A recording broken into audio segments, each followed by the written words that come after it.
감사합니다. 오늘에 우리가 시편 126편을 보았는데요. 에스라를 통하여서 그 시대에 고레스 왕이 이제 이스라엘 백성들이 포로된 지 70년 만에 돌아가서 무너진 성전과 성벽을 수축하라, 이래서 돌려보내는 역사적 사건을 가지고 오늘 시편 기자는 하나님 앞에 찬양을 하고 있는 모습입니다. 그와 같은 일어난 역사가 정말로 꿈을 꾸는 것 같다, 그렇게 표현을 하고 있죠. 그러면서 그 은혜와 그 축복 속에서 해야 할 것은 씨를 뿌리는 것이다. 그런데 그 씨 뿌리는 것이 그냥 쉬운 것만은 아니다. 놀며 뿌리는 것이 아니라 눈물을 흘리며 씨는 뿌려야 한다. 그러면은 아주 기쁘고 아름다운 단을 거둘 수 있다, 그렇게 말씀하고 있습니다. 저와 여러분은 항상 성삼위 하나님의 역사 속에서 살아야만 합니다. 왜냐하면 그 성삼위 하나님의 역사 안에는 창조의 역사가 있습니다. 그리고 그 역사 속에는 예수 그리스도를 통한 구원의 역사가 있습니다. 그리고 성령께서 역사하시사 우리 안에 내주하시면서 우리와 동행하시고 함께 하시고 역사하는 그 임마누엘의 축복이 있을 뿐만 아니고 그 역사로 통하여서 우리의 여정 가운데 재창조의 역사가 일어난다라는 사실인 것입니다. 그래서 꿈꾸는 자로, 다시 말하면 세계 복음화를 꿈꾸는 자로, 흑암을 빛으로 비추는 그 꿈꾸는 자로, 그 속에 예수가 그리스도라는 영원한 복음의 씨를 뿌리는 자로 우리를 부르셨다라는 사실입니다. 우리가 살아가고 있는 이 한 주간도 살았던 우리의 그 현장은 흑암의 현장입니다. 그러나 오늘 또 우리가 하나님 앞에 나와 예배 드리고 있는 이 사실만 가지고 보더라도 흑암의 세력은 무너졌다라는 것입니다. 여러분이 한 주간 살아온 그 현장에 흑암이 무너졌기 때문에 오늘 우리는 하나님 앞에 나와 예배 드리고 있는 것입니다. 사단이 아무리 어둠과 캄캄함으로 세상과 만민을 가리우고 미혹하고 유혹해서 네가 하나님같이 될 수 있다라고 함으로 우리를 함정과 틀 올무 속에 가두었지만은 영원히 우리를 거기에 가둘 수 없었습니다. 죄와 저주와 재앙으로 말미암아 죽을 수밖에 없는 인생이 되어졌지만은 사단은 우리를 거기에 붙들어 놓을 수 없었습니다. 그래도 안 되니까 사단은 어떻게 합니까? 세상에 많은 아름다운 것들을 가지고 네 마음대로 한번 행복하게 살아보아라고 또 우리를 유혹합니다. 그것도 안 되니까 네가 열심히 하면은 애쓰면은 너는 성공할 것이라고 우리에게 또 미끼를 던졌지만은 결과적으로 성삼위 하나님께서는 그것들을 무너뜨렸습니다. 인간의 마음을 빼앗기 위하여서 오늘날 이 세상에는요, 어떻게 해요? 점술과 무속과 그리고 역술 등을 통하여서 인간의 삶 생활을 빼앗아 버리려고 하지만은 우리는 거기에 속아 넘어가지 않았습니다. 바로 우리는 하나님이 주신 것을 가지고 또한 하나님이 준비하신 것, 이것을 가지고 우리는 세상 기준이 아니라 하나님 앞에서 성공된 자들인 줄로 믿습니다. 정말 여기에 빠져 있다면은 성공 같으나 실패입니다. 삶 단체가 제 아무리 세상을 장악한 것 같이 보인다 할지라도 그들의 마지막은 불타 없어질 것이요, 그들의 마지막은 무너지게 될 것이고 마지막 날에는 자기의 아버지 마귀를 따라 그것으로 갈 수밖에 없다라는 것 아닙니까? 하나님이 주신 언약의 꿈은 무엇입니까? 그 언약의 꿈은 여자의 후손을 통하여서 뱀의 머리를 상하게 하고 그 권세를 꺾고 우리로 하여금 신분 권세 회복하게 하겠다라는 겁니다. 세상의 연락의 바다에 그 속에 있을 때에도 우리가 구원함을 받을 수 있는 것은 방주 대신 예수 그리스도 그 영원한 방주 속에 들어가면 된다는 것입니다. 그런가 하면은 어린 양의 피만 있으면 된다는 겁니다. 이것이 저와 여러분이 하나님이 주신 언약의 꿈이라는 사실을 놓치면 안 됩니다. 우리의 꿈이라는 것이 어떤 세상적인 것 같은 그런 꿈이 아닙니다. 우리의 꿈은 영적인 꿈입니다. 오직 복음, 오직 예수 그리스도가 아니면 안 된다라는 사실입니다. 이 세상에 많은 지도자들이 있고 인간을 이끌어가고자 하는 유혹하는 많은 종교 지도자들이 있지 않습니까? 그러나 중요한 것은 바로 동정녀 탄생으로 오신 분이어야 한다는, 다시 말하면 죄가 없으신 분이어야 한다는 것, 그리고 중요한 것은 바로 그 분이 누군가, 그분이 바로 그리스도라는 사실인 것입니다. 그래서 우리는 뭘 하면서 살아야 하는가? 세계 복음화를 위한 나의 현장에서 일천망대 세우는 것이고, 그러면서 우리가 기도함으로써 저 세계 곳곳에 망대를 세워가기 위하여 기도하는 것이다라는 사실인 것입니다. 혹시 여러분들이 해외여행을 하셨다면 그 어느 현장에 갔을 때에 그곳에서 정말로 간절하게 기도 한번 한 것, 그것도 망대 세운 겁니다. 그러나 일반적으로 그거는 망대가 아니라고 생각하잖아요. 꼭 뭐 눈에 보이는 거 뭐 하나 멋있는 거 교회당 지어야 망대인 줄 알죠. 아니에요. 내 마음을 가지고 그 한 현장을 놓고 기도했다면 그것이 바로 망대인 것입니다. 오늘 저와 여러분들은 분명히 예배 드리면서 이 시간 말씀을 들을 때에 하나님의 말씀은 성취된다는 것을 붙잡아야 됩니다. 그리고 믿어야 되는 겁니다. 하나님은 믿음의 대상이지 우리가 뭐 요구하는 대상이 아닙니다. 말씀은 믿음의 대상의 말씀이지 그 말씀을 가지고 나의 어떤 것을 유리하게 만드는 그런 방편은 아니다라는 겁니다. 첫째로 꿈을 꾸는 것 같은 하나님의 역사에 대하여 1절에서 3절까지 말씀하고 있습니다. 그 말씀에 보니까 여호와께서 시온의 포로를 돌려보내실 때에 라고 했습니다. 70년 포로되어 있던 그들을 돌려보낸다. 그게 꿈만 같더라. 예를 들어 우리가 일제 36년 치하에 있었는데 36년 있다가 그 해방을 맞이했던 우리의 조상들은 얼마나 꿈 같았을까요? 그죠?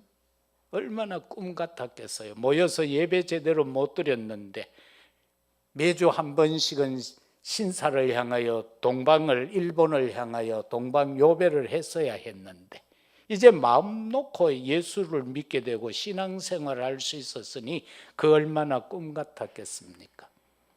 그런가 하면 그때에 우리 입에서 웃음이 가득할 것이다. 그 기쁨을 통하여 웃음이 가득하고 그것을 통하여 하나님 앞에 찬양했을 것이다. 그렇게 지금 시인은 고백을 하고 있습니다. 여호와께서 우리를 위하여 큰 일을 행하셨으니 우리는 기쁘도다. 하나님이 행하신 큰 일, 그것이 나에게 있어서 기쁨이라는 것입니다. 바로 창세기 37장에서도 보면은 요셉이 꿈을 꾼 그것이 나중에 노예로 팔려가고 그러면서 보디발의 집에서 일어났던 그 모든 것들과 나중에는 왕 앞에 서게 되고 총리가 되어지고 또 부모 형제들을 만나게 되고 하는 그 큰 일을 행하신 하나님, 얼마나 기쁨이 되었겠습니까? 430여 년 동안 노예로 살다가 그들에게 있어서 이제 출애굽을 하게 되어지는 그 상황에서 정말 어린 양의 피를 바르게 되고 그러면서 그 앞서서 일어났던 10가지 재앙의 역사를 통한 그 속에서의 그들의 하나님의 역사함을 보고 얼마나 기뻤겠습니까? 저와 여러분도 일상 삶 속에서 하나님의 역사를 통하여 내 삶 가운데서 기쁨의 요소들을 찾아야 합니다. 그게 안 되면 우리의 신앙은 무미건조하게 됩니다. 이래서 감사하구나, 이래서 감사하구나. 어떤 사건을 통하여, 문제를 통하여, 아니면 세상에 일어나는 어떤 일들을 통하여서 말입니다. 오늘 또 나는 이 은혜 안에서 하나님의 보호하심 속에서 살았구나. 기쁘도다, 기쁘도다. 이렇게 찬양할 수 있어야 되는 겁니다. 출애굽기 14장은 이스라엘 백성들이 광야에 나와서 이제 홍해를 건너는 그 과정의 사건을 기록한 부분입니다. 뒤편에는 지금 바로의 600 전차승이 따라오고 있습니다. 앞은 홍해가 가로막혀 있습니다. 그 상황 속에서 진퇴양난 아닙니까? 어찌해야 할 수 없는 그 상황에서 그러면은 하나님 앞에 엎드려 기도해야 하는 것이 당연하다라고 우리는 생각하지요. 그게 우리의 믿음 아니겠습니까? 그런데 그게까지 얼마나 많은 하나님의 역사를 보면서 온 이스라엘 백성들은요, 하나님을 원망하기 시작합니다. 우리가 저 애굽에 매장지가 없어서 여기까지 불러내어서 우리로 하여금 죽게 했느냐고 말입니다. 돌아가자고 그렇게 말합니다. 그럴 때에 하나님은 모세를 통하여서 말합니다. 아니다. 하나님이 지금 우리와 함께 하시고 역사하실 것이다. 오늘 너희들이 여기서 본 저 애굽인은 보지 못할 것이다. 그러면서 그 지팡이를 들고 홍해를 가리킬 때에 홍해는 마른 땅같이 갈라지고 그들은 그곳을 여유 있게 건너가게 되어졌고, 그들이 다 건넌 이후에 그 애국 군대가 따라 들어오게 되고 수장되어 버렸다라는 것이 성경의 기록이요, 역사의 기록인 것입니다. 이 출애굽의 크나큰 하나님의 역사, 그들에게는 꿈꾸는 것 같은 역사다라는 사실입니다. 그런가 하면은 에스라 1장을 통하여서 보면은 출바벨론에 대한 내용입니다. 이방의 왕 고레스를 통하여 하나님께서는 그에게 감동케 합니다. 그래서 BC 586년도에 고레스는 칙령을 발표합니다. 이스라엘 백성들은 이제 돌아가라. 가서 성전을 건축하라. 이거 이방인이 이렇게까지 했다라는 것, 이거 하나님의 역사가 아니고는 안 된다라는 사실 아닙니까? 저와 여러분들에게도 우리의 뒤에는 지금 계속해서 애국 군대와 같은 악한 사단 마귀가 군대를 총동원해서 우리를 따라오고 있습니다. 그런데 우리 앞에는 내 생각, 내 마음, 내 계획, 내 뜻대로 안 되는 홍해가 앞을 가로막고 있습니다. 이럴 때에 인간의 수단 방법을 써야 됩니까? 원망하고 불평을 해야 합니까? 그때 하나님 앞에 엎드려 기도함으로써 하나님이 역사하시는 그 역사를 볼 수 있는 꿈꾸는 것 같은 역사 속에 살아가는 우리들이 되시기를 주의 이름으로 축복합니다. 출로마는 뭡니까? 로마에서 포로가 되고 그 속국의 삶 속에서 모든 것 다 자유함을 잃어버렸던 그들에게 가장 중요한 것, 저와 여러분도 마찬가지입니다. 오늘날 이 로마에 속국되어져 있는 것과 같은 삶을 살아갈 수밖에 없는 우리들의 인생 여정입니다. 이 속에서 출로마라는 그 기적의 역사, 하나님, 우리가 꿈꿔야 할 하나님의 역사는 뭡니까? 간단합니다.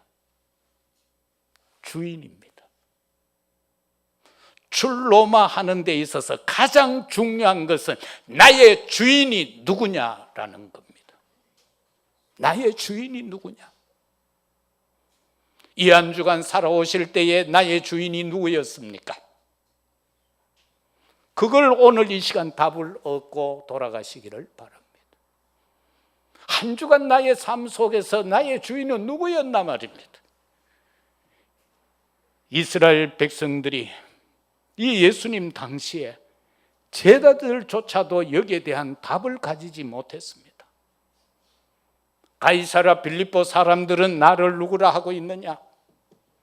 그럴 때에 제자들이 가서 알아보고 와서 말합니다. 뭐 엘리야, 뭐 모세, 예레미야 같다 하던데요. 선지자 중에 하나라고 하던데요. 너희도 그렇게 생각하느냐? 11 제자는 답을 못합니다. 그러나 베드로가 주님 앞에 답합니다. 어떻게 보면 참 성격 괴팍한 사람이잖아요.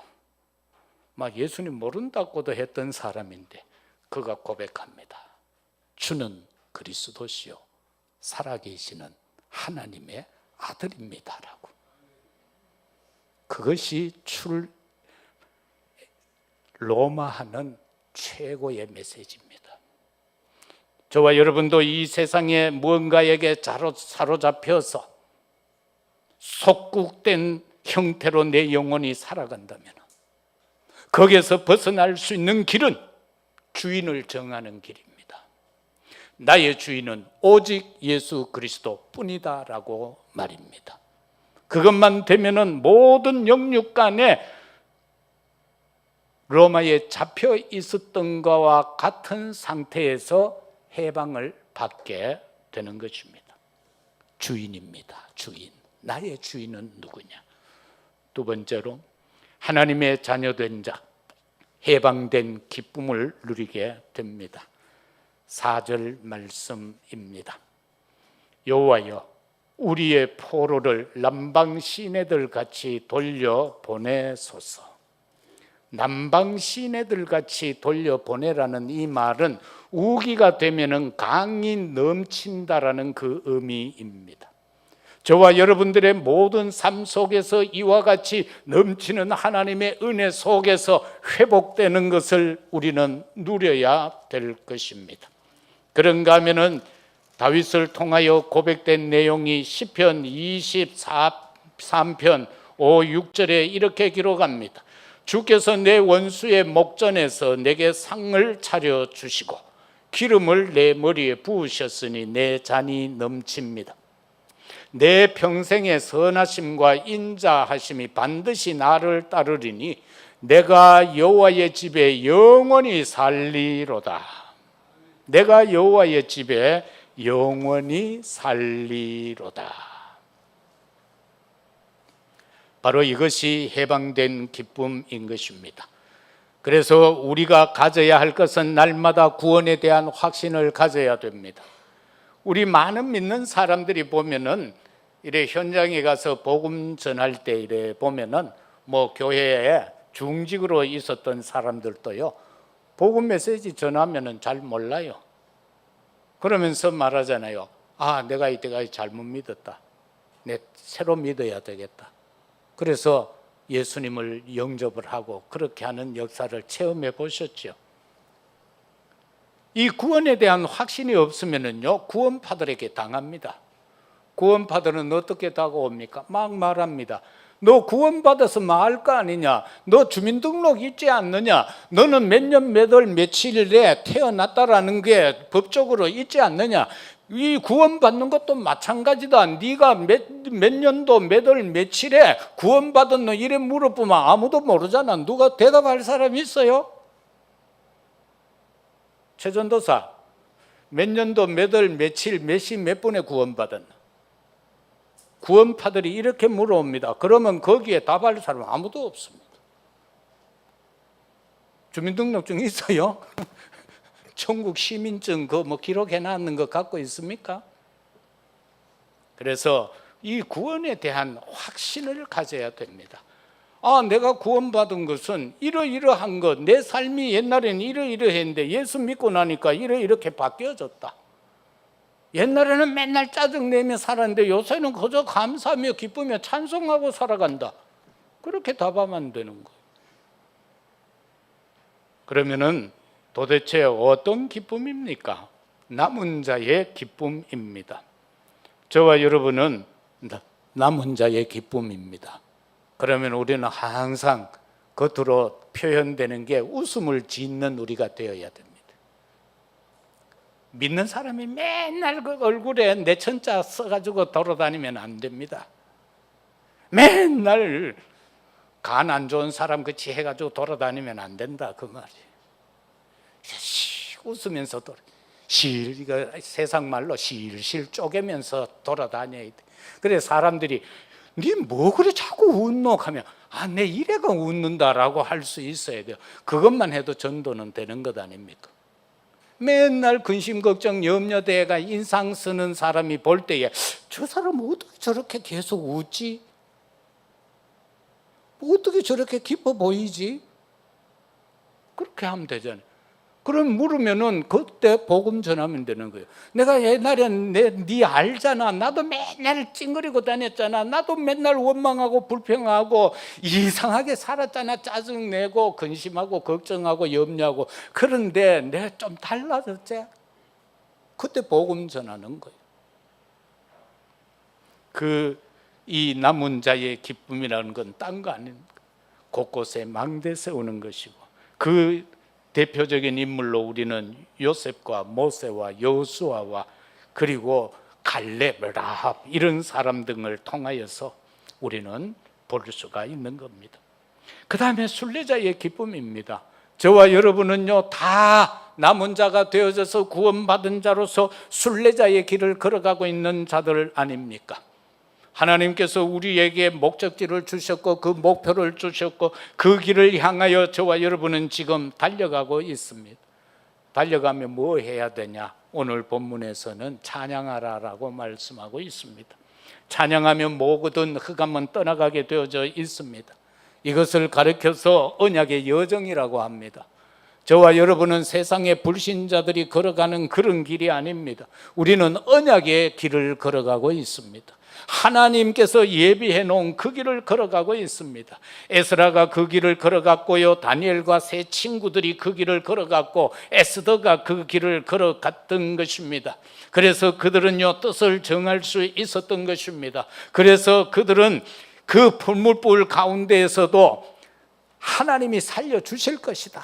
그리 아니하실지라도 우리 우상 앞에 절하지 못한다. 왕의 신상에 절하지 못한다. 그래서 던지움을 받았지만 결과적인 것은 하나님께 영광이 돌려지는 그 일을 이루었던 것 아닙니까? 기도하지 말라고 할 때에 다니엘은 전과 같이 예루살렘을 향하여 창문을 열고 무릎을 꿇고 감사함으로 기도했다라고 합니다. 이것이 바로 순례자의 기쁨인 겁니다. 우리의 입술에서 찬양으로 우리의 입술을 통하여 기도로서 하나님께 영광을 돌리는 것, 이게 해방된 기쁨의 소유자들이다라는 것입니다. 그 다음에 저와 여러분은 하나님의 자녀된 자로서 정복자의 기쁨을 항상 갖고 살아야 합니다. 이 정복자의 기쁨은 뭐로 대표되어지는가? 감사다라는 사실입니다. 이 세상을 정복한 자는 감사할 것밖에 없어야 됩니다. 그래서 우리 주님도 말씀하셨죠. 항상 기뻐하라, 쉬지 말고 기도해라, 범사에 감사해라. 우리는 어떤 조건을 가지고 감사하려고 하면은요 감사할 수 없습니다. 왜? 인간이라는 건 욕망이 있어가 하나를 가지면 두 개 가지고 싶고 두 개를 가지면은 세 개를 가지고 싶은 것입니다. 어느 한 5천억이 되는 한 2,500억의 수입을 보는 사장님 한 분이 그렇게 이야기를 했어요. 40대 초반이요. 근데 참 희한하죠.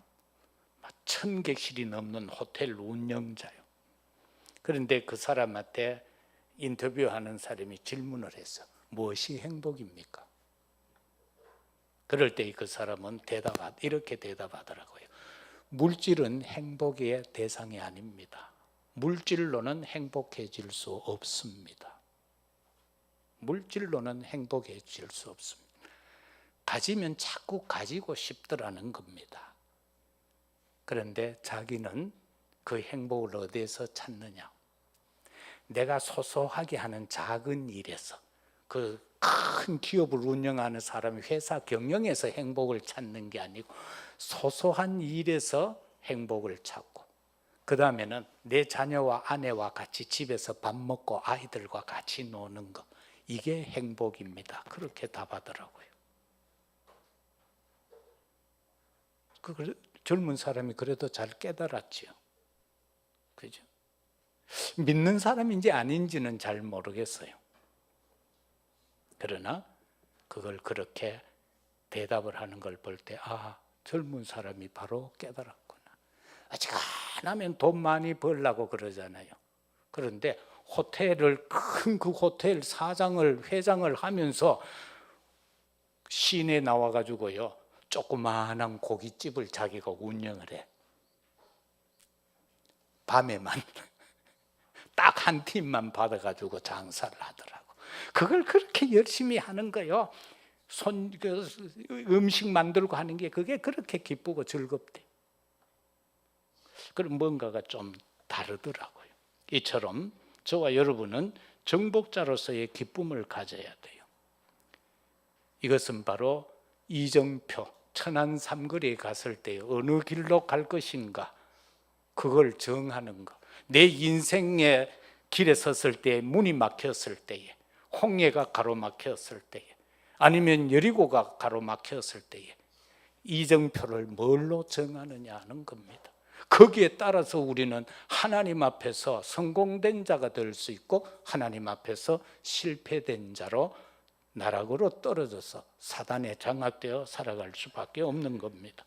이 정복자의 기쁨을 제대로 누린 사람은 다윗입니다.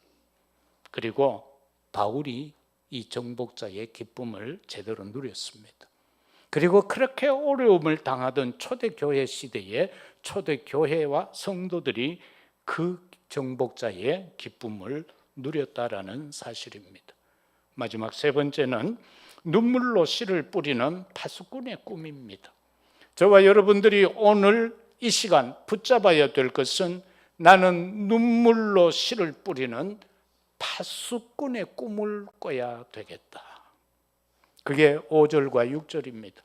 눈물을 흘리며 씨를 뿌리는 자는 기쁨으로 거두리로다. 울며 씨를 뿌리러 나가는 자는 반드시 기쁨으로 그 곡식단을 가지고 돌아오리로다. 이게 도대체 무슨 말입니까? 하나님께서는 저와 여러분을 예루살렘 성 위에서 그 성을 지키도록 하는 파수꾼으로 세우셨다는 건데, 이사야 62장 6, 7절에 예루살렘이여 내가 너희의 성벽 위에 파수꾼을 세우고 그들로 하여금 주야로 계속 잠잠하지 않게 하였다. 너희 여호와로 기억하게 하는 자들과 너희는 쉬지 말고 여호와께서 예루살렘을 세워 세상에서 찬송을 받게 하시기까지 그로 쉬지 못하게 하라. 하나님이 쉬시고 그렇게 하시는 분이 아니잖아요. 그런데 하나님은 우리에게 요구합니다. 파수꾼된 우리에게 요구합니다. 나로 하여금 쉬지 않게 너희들이 행하라, 그 말입니다. 우리가 기도 하나도 안 하면은 하나님이 일할 필요가 없잖아요. 나를 향해서, 내 가정을 향해서, 내 업을 향하여서, 내 후대를 향하여서. 내가 하나님 앞에 기도 안 하는데 하나님이 역사할 거 뭐가 있어요? 그래서 그 하나님으로 하여금 나와 관계되는 모든 현장에서 잠잠하지 아니하고 쉬지 아니하시도록 찬송하고 감사하고 기도하라, 그 말씀인 겁니다. 그래서 어떻게 보면은 하나님 앞에 시시콜콜한 것까지 다 대화 기도로 이야기해야 돼요. 하나님, 나 내일요 시장에 배추 사러 가는데요, 김치 담가야 돼가 배추 사러 가는데요, 꼬갱이가 노랗고 달고 맛있는 배추 사게 해주세요. 이하고 가도 돼요. 그냥 덜렁가가 배추 사가 오면 속이 텅텅 빚는 거 사가 올 수가 있어요. 예를 들면 그렇게 하라, 그 말이에요. 하나님, 내가 오늘 어디 가는데 버스 타고 가는데 버스가 급정거해서 내 앞으로 달려가지 않게 하옵소서. 이런 기도도 하라, 그 말이에요. 그래, 사소한 것까지, 사소한 것까지. 하나님, 내가 이렇게 지금 뭔가를 해야 하는데 하나님 여기에 관여하시고 역사해 주옵소서. 그렇게 하라는 겁니다. 그래서 237 나라 5천 종족의 망대 세우는 파수꾼으로서의 사명 감당하는 우리가 되어야 할 겁니다. 예를 들어서 가정과 가문에 영적 문제 있는 사람이 있다면 어떻게 해야 되겠어요? 내 가정에 지금 우리 가문에 영적 문제 있는 자가 있다면 어떻게 해야 되나요? 그것을 가지고 원망하고 불평하면 안 되잖아요. 네가 왜 미쳤어? 네가 왜 또라이가 돼서? 그러면 안 되잖아요. 그러면 더 미쳐버릴 건데, 눈물로 복음의 씨를 뿌릴 수밖에 없는 심령이 되어야 한다, 그 말이에요. 그 대상자에게 정확한 복음을 전해주고, 그러면서 내 가정, 내 가문에 정확한 복음의 뿌리가 내려지도록, 복음의 씨앗이 뿌리 내려지도록. 우리 장로님이 기도하실 때에 그렇게 하셨지 않습니까? 오늘의 말씀이 우리 각자의 심령 속에 씨앗이 떨어져서 그것이 뿌리 내려지고 열매가 맺혀지도록 성장하는 그것, 바로 그런 파수꾼이 되라, 그 말이에요. 그런데 옛날에서부터 내가 사역할 때에 보면은요, 옛날에 우리 초창기에 이 영적 정신 문제 있는 자들 내가 집에 4명이나 데리고 살았어요. 그것도 처녀 아이들을요.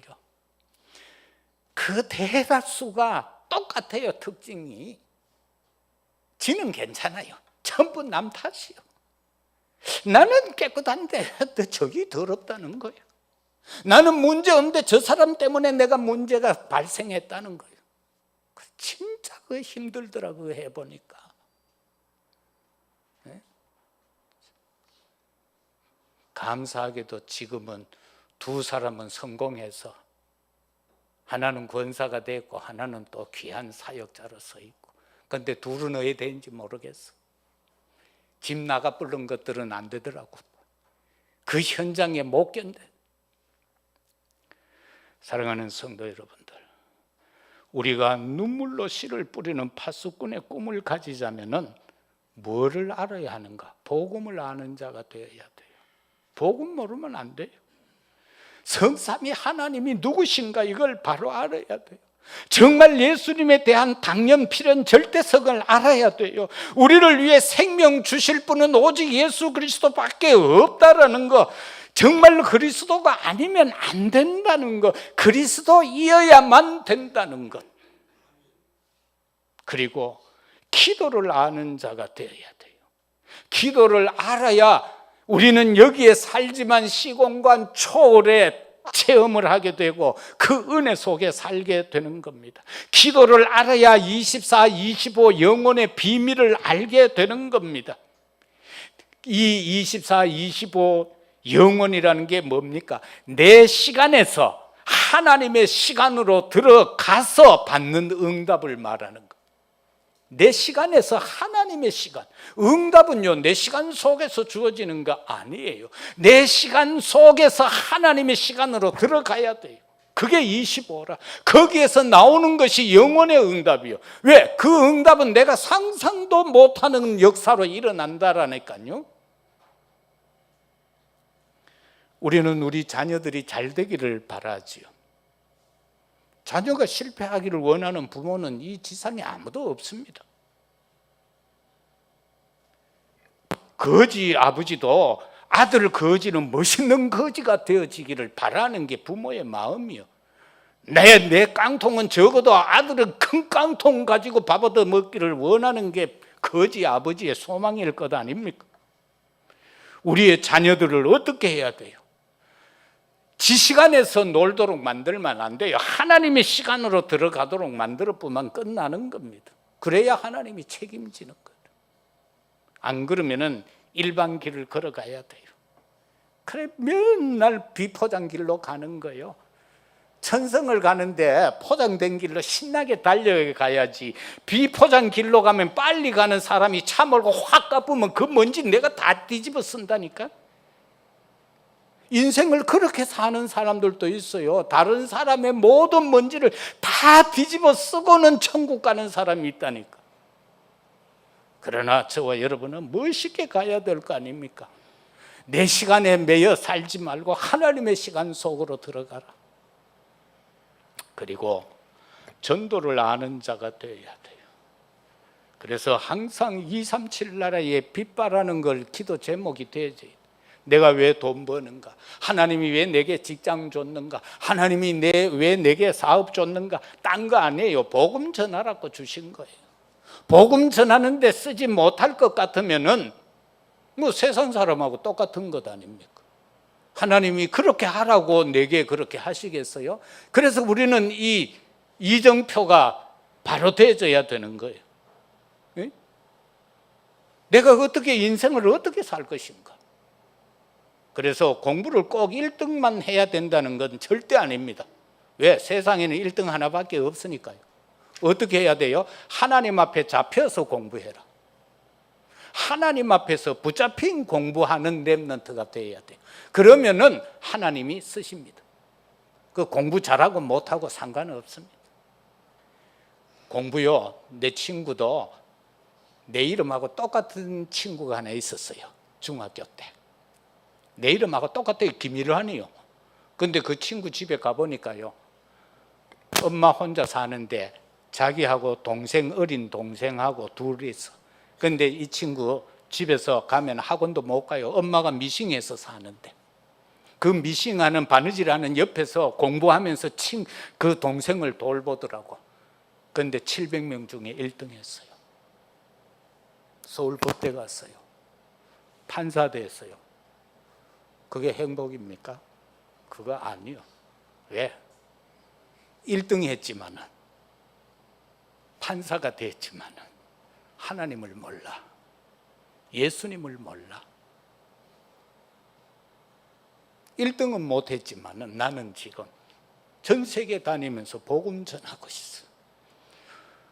복음 안에 있는 여러분을 만나서 나는 행복하단 말이야. 바로 그걸 말하기 위해서 내가 내 얘기를 한 거예요. 자녀들 공부 닥달하지 마세요. 잘해라 잘해라. 지는 잘했나 어디? 응? 지는 맨날 꽃대 놓고 보고는 1등 해라 하면 돼요. 그러지 말고 정말 예수 바로 알고 네 진짜 기도하면서 공부해라. 그러면은 하나님이 쓰시면 끝나는 겁니다. 그 속에서 행복하게 살아갈 수 있다, 그 말씀인 것입니다. 그래서 전도를 알아야 오직 복음에 대한 걸 가지고 또 유일성, 하나님의 나라에 대한 유일성 축복을 누리고 성령 역사 속에서 재창조의 축복 속으로 들어가게 될 것 아닙니까? 말씀 맺겠습니다. 눈물로 복음의 씨를 뿌리는 우리 모두가 되시기를 주의 이름으로 축복합니다. 그러면은 우리의 생애에서 기쁨으로 단을 거두는 날이 오게 될 것입니다. 꿈꾸는 씨 뿌리는 자의 축복을 현장에서 누리는 한 주간이 되시기를 예수 그리스도 이름으로 축복합니다. 아버지 하나님, 참으로 감사합니다. 주의 은혜가 넘쳐나는 시간이 되게 하옵소서. 꿈꾸는 씨 뿌리는 자의 축복자들이 다 되게 하여 주옵소서. 감사합니다. 예수 그리스도 이름으로 기도드리옵나이다. 아멘. 496장 찬양 드리겠습니다.